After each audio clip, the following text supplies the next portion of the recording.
আচ্ছা, এইবার দেখো, এইবার তোমার নো করলে সবাই শুনতে পাচ্ছ?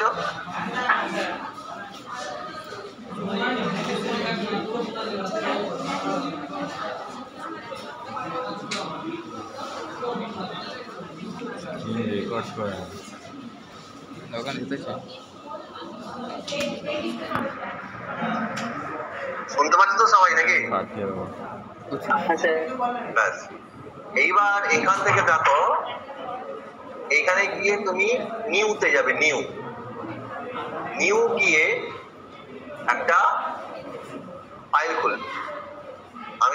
আমি নিউ ফাইল এখানে গেলাম, নিউ মিশনে গেলাম, গিয়ে দেখো ওপরে কোনো ফাইল দেখো লেখা আছে, ফাইল দেখতে পাচ্ছ? করার পর নিউ বাটনটাতে ক্লিক করলে দেখো একটা প্রোগ্রাম উইন্ডো খুলে গেল, টেক্সট উইন্ডোটা খুলে গেল। এখানে আমি একটা প্রোগ্রাম টাইপ করলাম।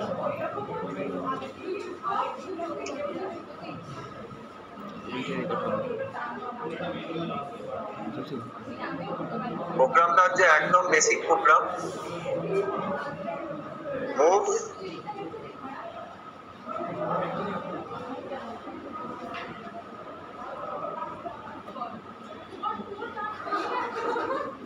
R0, এটা হচ্ছে একটা register, hashtag 31x, move R0 hashtag 31x, আর আচ্ছা মুভ R1 হ্যাশট্যাগ 24x।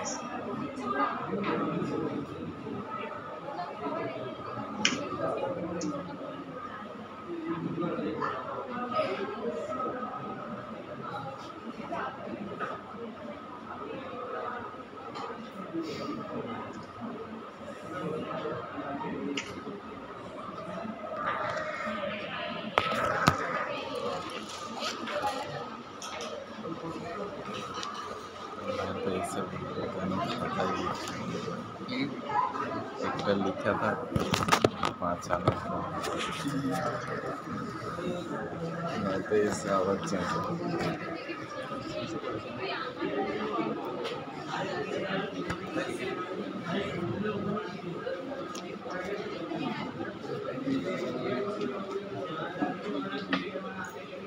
দেখো, এই যে দুটো আমি লাইন লিখলাম, এমওভি স্পেস দিয়ে R0, hashtag 34x, MOV R1, hashtag 24x, এই কথা দুটো লিখলাম, দেখতে পাচ্ছ?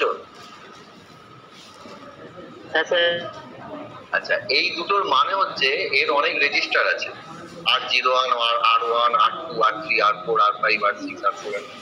এই রেজিস্টার গুলোর মধ্যে সব 8 বিট ডেটা স্টোর করা যায়, 8 বিট ভ্যালু ডেটা স্টোর করা যায়। মাইক্রোকন্ট্রোলারেরই বিবিধ 8 বিট ডেটা স্টোর করা যায়। আমি 34 বলে একটা হেক্স ডেটা, 34, এই হেক্স ডেটাটা আমি R0 এর মধ্যে স্টোর করি। তার কমান্ড হচ্ছে রেজিস্টার 0 এর মধ্যে 34x ডেটাটা স্টোর করো, তো 34 সেটা স্টোর হবে R0 এর মধ্যে, আর 24x এটা স্টোর হবে R1 এর মধ্যে। এই দুটো স্টোর হয়ে যায় এই প্রোগ্রামটা এক্সিকিউট করে।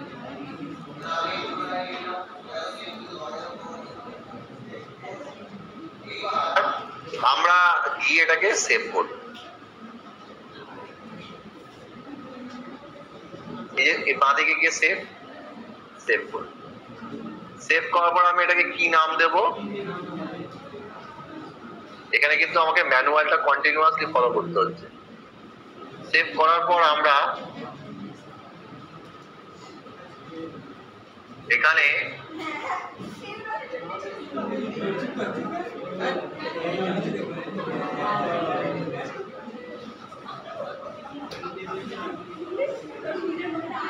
এই যে সেভটা, এটা কিন্তু মানে .asm এই এক্সটেনশন দিয়ে সেভ করতে হবে। ASM এই এক্সটেনশন দিয়ে সেট করতে হবে। মানে আমি ওই যে ওখানে গেলাম, এখানে ধরো আমি নাম দিলাম হচ্ছে গিয়ে তোমার প্রোগ্রাম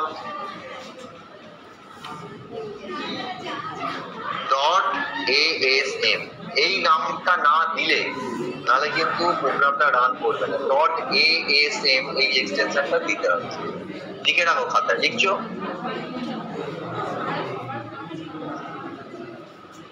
program 3.asm বলে এটাকে আমি সেভ করব। সেভ করার পরপরই দেখো এগুলো সব বিবিধ কালার হয়ে গেল। MOV R0, #34X, MOV R1, #34X। এগুলো ডেটাগুলো লাল হয়ে গেল, রেজিস্টার গুলো সবুজ হয়ে গেল, আর কমান্ডটা নীল হয়ে গেল।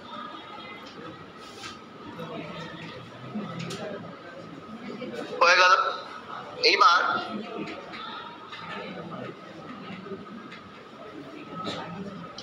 আমরা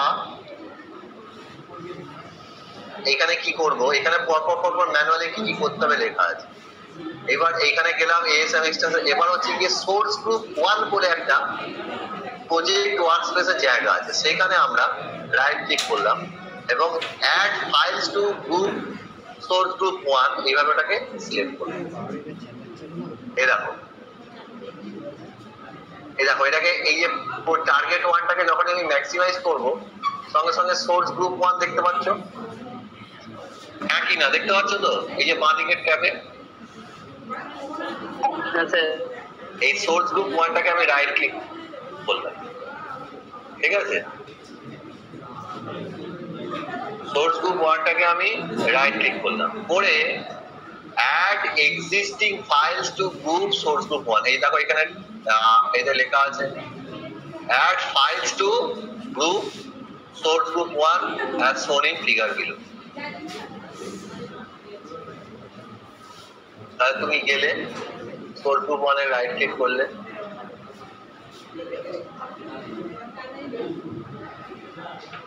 add existing file to source group 1 করলে, পড়তেই দেখো একটা প্রোগ্রাম উইন্ডো খুলে গেল। প্রোগ্রাম উইন্ডো খুলে গেল। এই প্রোগ্রাম উইন্ডো থেকে তুমি কি করবে, ম্যানুয়ালে যাও। এই প্রোগ্রাম উইন্ডো থেকে তুমি যে প্রোগ্রাম 3 বলে যে প্রোগ্রামটা লিখেছো, সেই প্রোগ্রামটাকে তোমরা সিলেক্ট করবে। এই যে প্রোগ্রাম 3.asm এটাকে সিলেক্ট করবে। এটাকে সিলেক্ট করার পর এটাকে অ্যাড করবে। দেখো বোঝা গেল? এবার অ্যাড হয়ে যাবার পর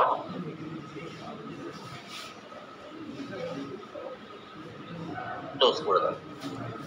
তাহলে প্রোগ্রামটা সোর্স গ্রুপ 1 এর মধ্যে এই যে প্রোগ্রাম 3টা অ্যাড হয়ে গেল। বলো, এইবার তুমি যাবে, দেখো ম্যানুয়ালে যা যা বলা আছে, এরপর তোমরা যাবে হচ্ছে গিয়ে once the file is added to the source group 1, go to the project menu and click on build target। click on build target। Project মেনুতে যাবে, উপরে দেখো প্রজেক্ট মেনু লেখা আছে, সেখানে গিয়ে দেখো তলায় আস্তে আস্তে নামবে এই যে বিল্ড টার্গেট, দেখো F7 ট্যাব বিল্ড টার্গেট। এই বিল্ড টার্গেটটাকে ক্লিক করো। করতেই তলাতে দেখো একটা প্রোগ্রামটা যে এক্সিকিউট হলো তার একটা আউটপুট এলো, ওয়ার্নিং এলো, মিসিং এন্ড স্টেটমেন্ট, এই ওয়ার্নিংটা এলো, হ্যান ত্যান সব কিছু লেখা আছে। দেখতে পাচ্ছ তলায় বিল্ড আউটপুটটা এলো, দেখা যাচ্ছে?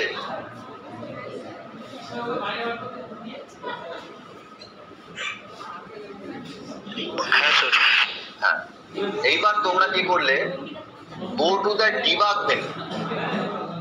এই বিল্ড টার্গেটের পর তোমরা যাবে হচ্ছে কি ডিবাগ মেনুতে এবং start or stop debug session. দেখো উপরে অনেকগুলো ট্যাব আছে, এর মধ্যে ডিবাগ ট্যাবটা রয়েছে। ডিবাগ ট্যাবটাতে ক্লিক গিয়ে দেখো একদম উপরেই লেখা আছে start or stop debug session. Start or stop debug session, এটাতে ক্লিক করো। পড়তেই দেখো একটা কথা এলো, evaluation mode running with code size limit semicolon 2K। কথাটা দেখতে পেলে? নিউ ভিশন থেকে এই কথাটা এলো।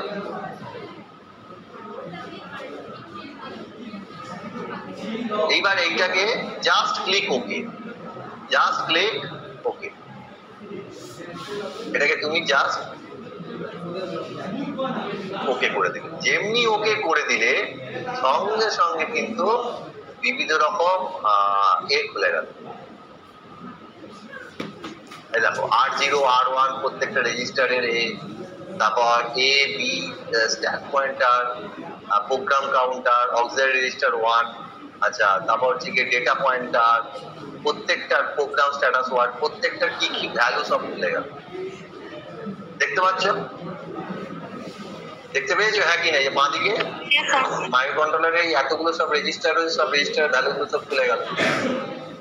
এখন ঘটনাটা হচ্ছে আমি R0 তে 34 ডেটাটাকে ইনস্টল করেছি আর মানে ঢুকিয়েছি, আর R1 এ আমি 24 ডেটাটাকে ঢুকিয়েছি। এখন 34 ডেটাটাকে যে আমি ঢুকিয়েছি সেখানে দেখো R0 তে কি 34 দেখাচ্ছে? দেখো বাঁদিকে রেজিস্টার, এটা থেকে বাঁদিকটা হচ্ছে রেজিস্টার কলাম, ডান দিকে হচ্ছে ভ্যালু কলাম। বাঁদিকে রেজিস্টার R0 তে কি ভ্যালু দেখাচ্ছে যে 34, তার জায়গায় দেখা যাচ্ছে দেখো 0x00 0x00, তার মানে R0 এর মধ্যে কিন্তু 34x ভ্যালুটা ঢোকেনি, এখনো ঢোকেনি। আর R1 এর ভ্যালু কি 24x দেখাচ্ছে? দেখাচ্ছে না। তার মানে R1 এর মধ্যেও কিন্তু 24x টা এখনো ঢোকেনি। তারপরে এবার আমরা কি করব?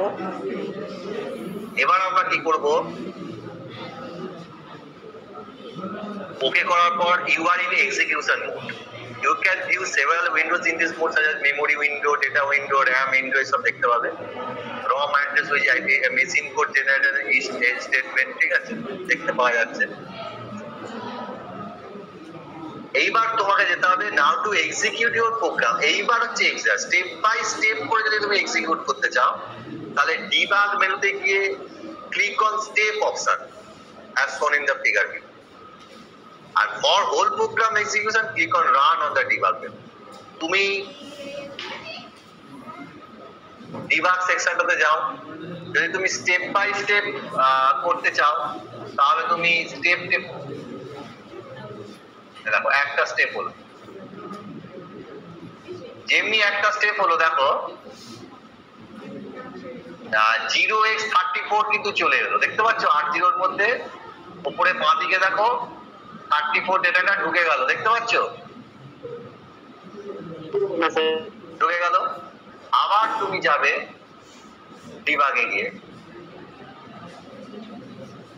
আবার স্টেপ দিলে, যেমনি দিলে এবার তার পরের স্টেপটা এক্সিকিউট হলো। আবার পরের সঙ্গে সঙ্গে দেখো R1 এর মধ্যে 24x ডেটাটা ঢুকে গেল, দেখো প্রোডাক্টটা দেখতে পাচ্ছ?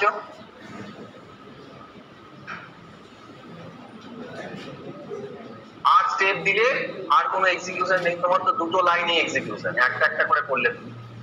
আর তুমি যদি গোটা প্রোগ্রামটাকে রান করতে চাও তাহলে ডিবাগে যাবে, এই উপরে দেখো রান অপশন আছে, F5 করতে হবে, তাহলে সঙ্গে সঙ্গে গোটাটাই একসঙ্গে হবে। মানে স্টেপ বাই স্টেপ হলো R0 তে 34, R1 এ 24 এক একটা করে হলো, তা না হয়ে গোটা প্রোগ্রামটাই মানে একসঙ্গে 34 আর 24 R0 আর R1 এ রেজিস্টারে ডেটাটা লোকেশন, ঠিক আছে?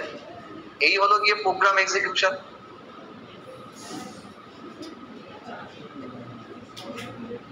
আচ্ছা, you can view the result of your program execution in appropriate window based on where you are storing the result, that is either in register or in memory. To view the result in memory, give I:00. I stand for the internal RAM in the text box provided. The তলায় যে text box provided ওখানে তুমি যদি I:00 এই কমান্ডটা দাও তাহলে ও কিন্তু তোমাকে ইন্টারনাল র্যামের সমস্ত ভ্যালুগুলো দেখিয়ে দেবে। আর যদি তুমি X:00 দাও তাহলে তুমি এক্সটার্নাল র্যামের যে ডেটাগুলো আছে সেগুলো তুমি ওখানে দেখতে পাবে। আচ্ছা, you can edit the required memory, সেই এডিট তো করাই যায়। তাহলে আমরা কি করব? প্রথমে এখানে এই যে দেখো টেক্সট বক্স ওখানে দেখতে পাচ্ছ কমেন্ট ফর্ম আছে, দেখতে পাচ্ছ কমেন্ট ফর্মটা একটা ডান দিকে অ্যারো তীর দেখতে পাচ্ছ, হ্যাঁ কি না? হ্যাঁ স্যার। দেখা যাচ্ছে ওইখানটাতে I:0:0 লিখলাম, লিখে এন্টার মারলাম।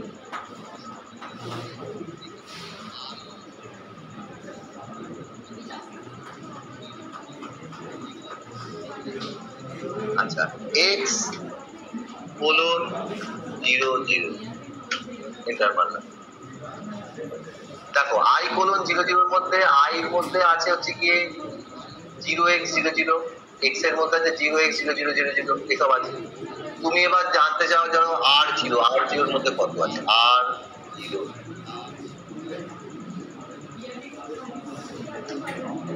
না, এখানে R0 এর মধ্যে 34 আছে। দেখো 0x34 ভ্যালুটা দেখিয়ে দিল।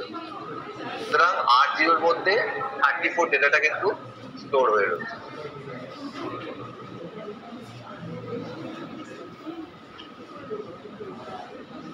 আচ্ছা, if any window is not appearing then go to the view menu, এবার তারপরের অপশনটা আছে and select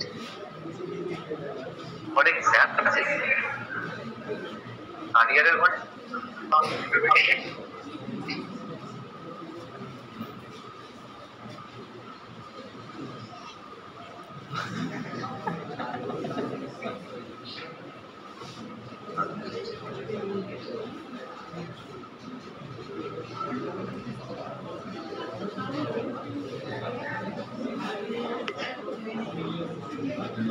আচ্ছা, এখানে I:0:0 যদি আমরা মারি, দেখো I:0:0 সমস্ত ডেটা দেখিয়ে দিচ্ছে। দেখো I:0:0 এর মধ্যে প্রথম দুটো রেজিস্টারে তুমি 34 আর 24 স্টোর করেছো, প্রথম দুটো কিন্তু ইন্টারনাল র্যাম। আর X:0:0 তুমি যদি মারো,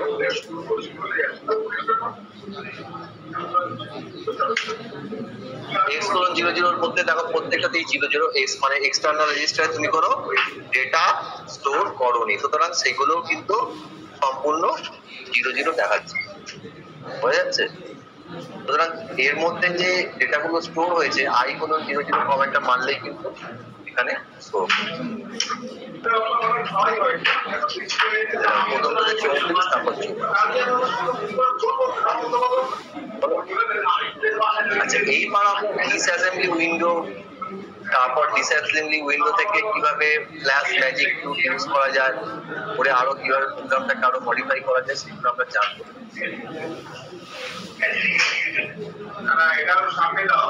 টার্গেট অপশন, এখানে অনেক রকম ফাংশনিং আছে। এই মডেলটার মধ্যে তোমরা দেখলে আস্তে আস্তে জানতে পারবে।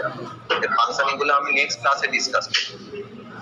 আমি তোমাদেরকে এখন যাব জাস্ট ক্লাসের মধ্যে তোমাদের এক্স সম্বন্ধে যে কনসেপ্ট, এক্স সম্বন্ধে কনসেপ্ট কার কার আছে একটু হাত তুলো দেখি। হেক্সাডেসিমাল কোডের সম্বন্ধে কার কার কনসেপ্ট আছে একটু হাত তুলো তো।